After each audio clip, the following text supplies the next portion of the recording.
Là, on est dans un des quartiers de Cagliari qui s'appelle Carpu. On attend Mariella Cao, qui est à la tête de l'association Diciamo il Basi, qui a provoqué un peu toute la mobilisation du côté de Quirra, l'une des bases militaires.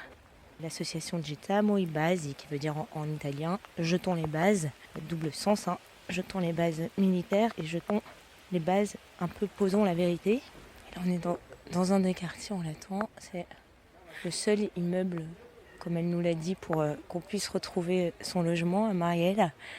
C'est le seul immeuble social, le seul logement social du quartier, qui est un quartier en revanche où on peut croiser des porches entourés de palmiers, parce que là, on est proche de la mer. Voilà, Marielle est arrivée. Hop. Lei può fumare nella macchina, si vuole. Che meraviglia! Che meraviglia! Il demanio militare in Italia sono più o meno 40.000 ettari, divisi in questo modo. Alors il faut savoir que le domaine militaire en Italie compte à peu près 40 000 hectares. 24.000 in Sardegna. 24 000 en Sardaigne.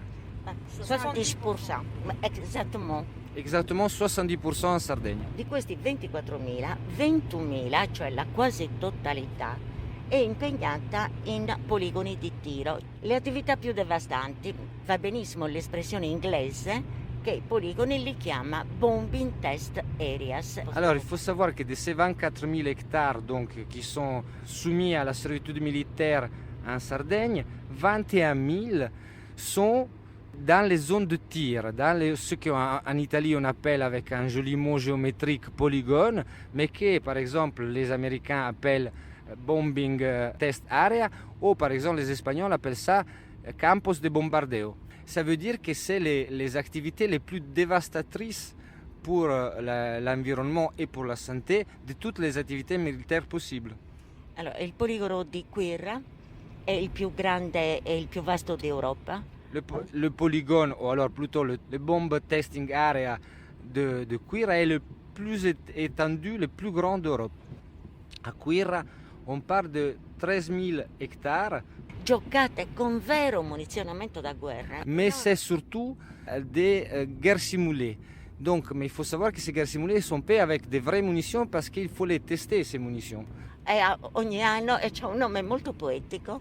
Ça se fait tous les ans et ça a un nom très poétique qui est Destined Glory. Destined Glory. Un'altra. Destin de gloire.